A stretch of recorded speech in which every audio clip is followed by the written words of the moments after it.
What's up guys, Xavier Wills here for Desktop Bodybuilding, and I'm back with another video, an update on Nathan Asha, top 10 Mr. Olympia dude, and he is looking good. This is him at about 4 weeks out of the British show, what he's doing, and you got to say, like, you know, he's putting it out there because people have said, you know, his back's his sort of his weak point, and he's got those sort of, you know, sometimes the guys with the really small waists, they get sort of penalized because people think their back isn't as big, or next to other guys it doesn't look quite as big. But I'd rather a slightly smaller back with such a small waist, and his back is still by no means small, and he's looking good.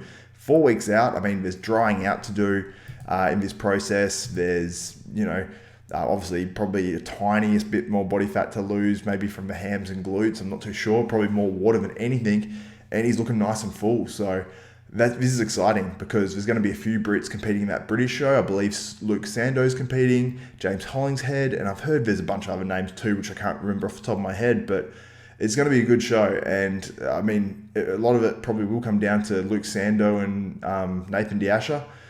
James Hollingshead has sort of dropped back a little bit his last couple of shows after that third place at the Big Man weekend. But you got to just say Nathan is looking ridiculous here. And also, before anyone says anything, I did message Nathan on Instagram, and I commented on his post because he did put up when he put up this video on Instagram, he did say, you know, don't copyright this and take it for your YouTube channel. At least ask me first or something like that. So I did message him, and I said, you know, like I just said how good I think he is for sport, and I said, you know, I don't always agree with everything you say. I think you respected that, and he said, yeah, you can do updates on your channel. Show is British 306. Thank you for being understanding. And I love that, like, when he sent me a message as well, he said, like, even on the end of something, because this is only part of it, he said, "Isn't it?" and stuff like that. So, like, the way he talks is the way he texts, which is kind of cool. And he put up another thing on his story as well, and says, "Confirmed for coaches coming over on the 18th, so we can get even more nasty for this show. Like a kid in a sweet shop, excited he's coming over. Want to pick his brain. This is your time. The best up-and-coming coach in the game, even slaying the older gurus at Matt Jansen 8.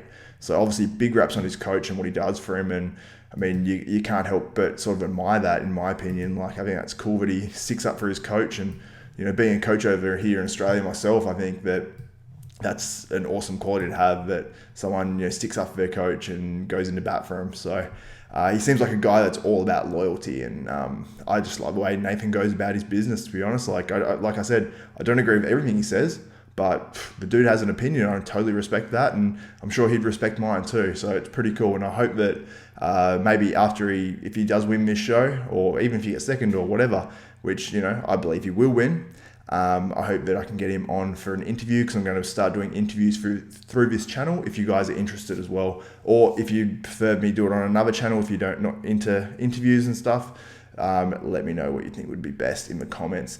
But I love the way Nathan goes about his business, how he's super honest as well. And I want to know what you guys think about that, because Nathan, you know, he drummed up heaps of, I don't know what to say, controversy, heaps of, I suppose, like rivalry between those New York guys last year at this show, which we're looking at imposing at the New York Pro.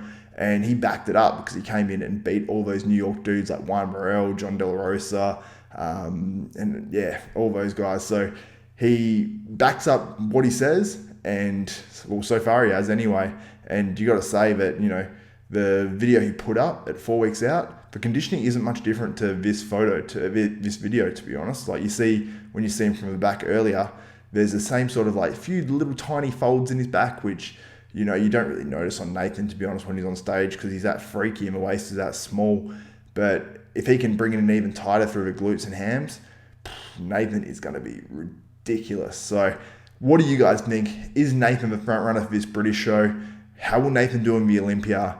And what do you think of Nathan in terms of the way he comes out and says it how it is in the sport? Do you think it's good for the sport or bad for the sport? Anyway, guys, hit me up. Give me your opinion on any of those topics or all of them. And for Xavier Wills, Desktop Bodybuilding. Also, actually, before I go, I want to mention, subscribe to the channel if you haven't already. Give this video a thumbs up if you like the content that's coming out here. And like I said, subscribe. Anyway, guys, this is Xavier Wills, Desktop Bodybuilding. We are